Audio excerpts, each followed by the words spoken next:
Você sabe o que é adoração ao Santíssimo Sacramento? É o tempo que nos colocamos na presença de Jesus Eucarístico para adorá-lo, simplesmente adorá-lo. É também um momento para aprender de Jesus a agradecer pelo seu sacrifício por nós e corresponder ao seu amor.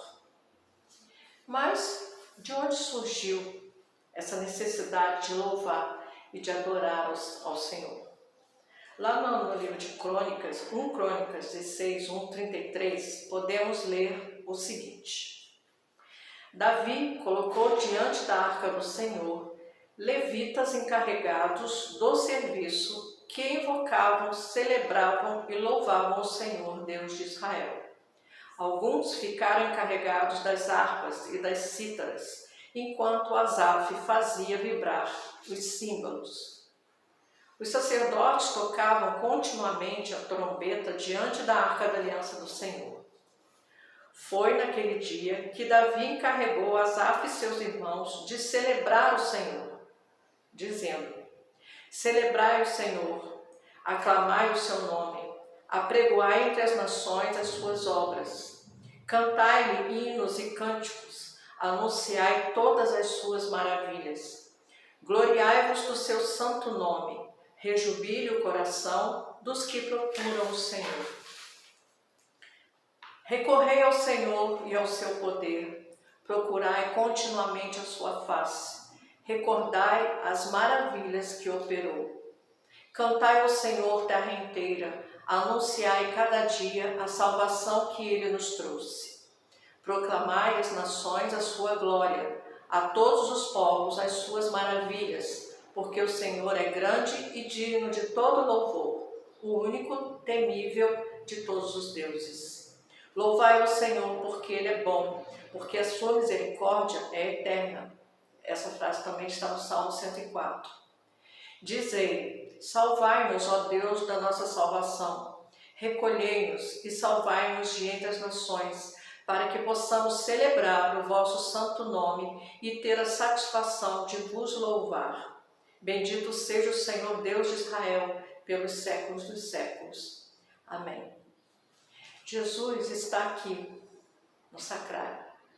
Nós podemos adorá-lo sozinhos aqui, sentar aqui nesse banco e adorar a Jesus. Mas também nós podemos louvá-lo e glorificá-lo e adorá-lo em conjunto, no altar, quando o padre ou um ministro coloca essa hóstia que está aqui dentro num ostensório e é exposto no altar. E nós podemos adorá-lo em conjunto. Desse trecho também foi extraído o Salmo 94, que é um salmo invitatório, que nos convida à adoração. Vinde, manifestemos nossa alegria no Senhor, aclamemos o rochedo da nossa salvação.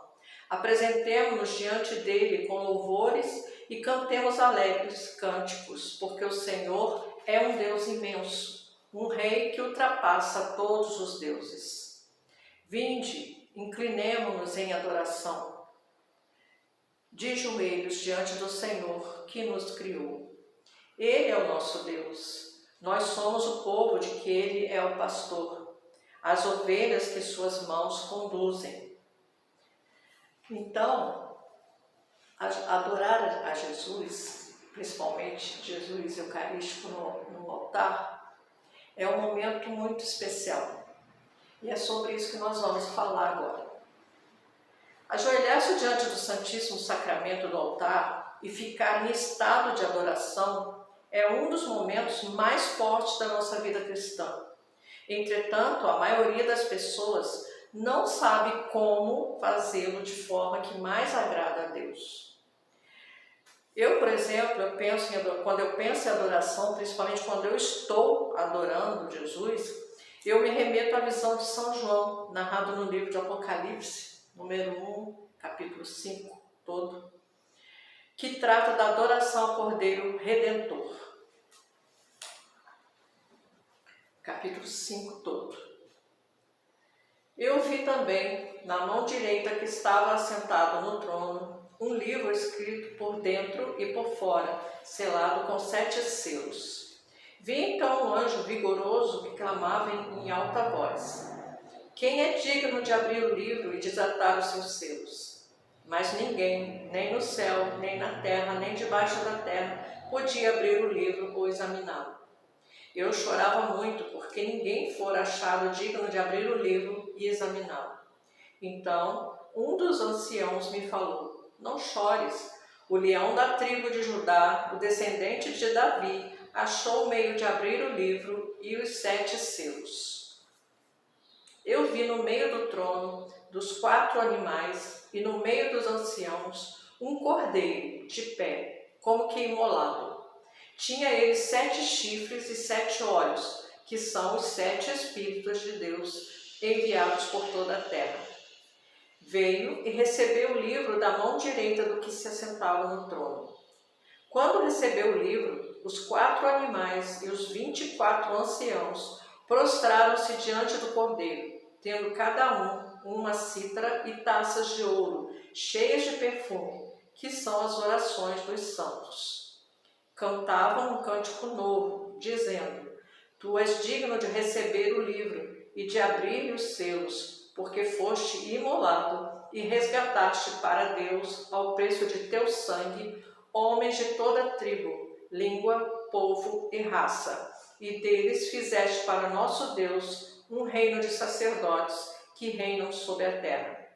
Na minha visão, ouvi também ao redor do trono dos animais e dos anciãos a voz de muitos anjos em número de miríades e de milhares, bradando em voz alta: digno é o cordeiro imolado de receber o poder, a riqueza, a sabedoria, a força, a glória, a honra e o louvor. E todas as criaturas que estão no céu, na terra, debaixo da terra e no mar, e tudo que contém, eu as ouvi clamar. Aquele que se assenta no trono e ao Cordeiro, louvor, honra, glória e poder pelos séculos dos séculos. E os 4 animais diziam: amém. Os anciãos prostravam-se e adoravam. Essa é a imagem que eu tenho de adoração. Quando eu estou diante do Santíssimo, quando eu estou adorando, quando eu penso em adoração, eu penso nessa imagem. Imagino que a adoração que temos a graça de viver hoje é uma prévia do que viveremos por toda a eternidade. Precisamos exercitar o que será a nossa vida na eternidade. Então, para mim, a adoração é um exercício do que a gente vai fazer para o resto da vida na eternidade. Quando vamos adorar o Santíssimo, é indispensável tomar consciência da presença real de Jesus Cristo no ostensório do altar. É um ato de fé. Nós precisamos acreditar de verdade que Jesus está realmente lá, na hóstia, exposta em um ostensório no altar. Às vezes conseguimos senti-lo de forma palpável, mas outros momentos só sabemos que ele está lá porque estamos intimamente convencidos disso. De qualquer modo, sentindo ou não, estejamos conscientes de que ele está realmente lá no altar. Tenhamos no Espírito a certeza de que não estamos sozinhos. Ele está conosco. Quando você vem para a adoração, você vem para encontrar Jesus. Você tem que ter essa certeza de que Jesus está lá mesmo, te esperando, te chamando, esperando por você, para que você possa adorá-lo. O doutor em teologia pelo Pontifício Ateneu Santo Anselmo e professor titular do Instituto Teológico Franciscano Frei José Ariovaldo da Silva, certa vez preparou uma sugestão para o momento de adoração eucarística. Então vamos ver o que o frade pensava sobre isso. O frade explica que não existe um roteiro definido para a adoração, mas destaca a expressão comunitária de fé.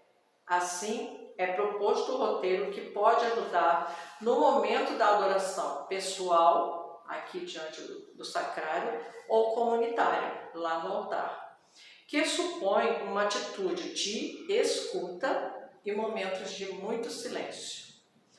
A adoração é mais momento de silêncio e de escuta, de relação, de conversa com Jesus do que qualquer outra coisa. É importante ressaltar a necessidade do silêncio interior e do recolhimento para estar na presença de Jesus, bem como a importância de fazer um ato de fé e tomar consciência da presença de Jesus logo no início da adoração. Então, quando eu venho para a adoração, eu já vou preparando o meu interior para esquecer todas as outras coisas que ficaram lá fora da igreja. Eu procuro me concentrar, ficar totalmente presente aqui para estar exclusivamente para Jesus nesse momento. Eu desligo o celular, eu procuro não pensar no que ficou lá fora, procuro pensar o que está acontecendo lá fora, procuro não me distrair com as outras coisas e ficar somente ligada em Jesus, para que eu possa, nesse silêncio, nesse momento exclusivo meu e dele, usufruir da melhor maneira possível da presença dele. Então, o Frei José Ariovaldo deu algumas sugestões para a gente pensar em como vai começar a preparar uma adoração. A primeira coisa que ele fala é isso que eu acabei de falar. Estando diante de Jesus, primeiro tome consciência do seu próprio corpo. Procure escutar a sua respiração, seus sentimentos, suas emoções. Procure não dar espaço para as distrações. Para isso, desligue o celular e concentre-se na sua respiração por alguns momentos.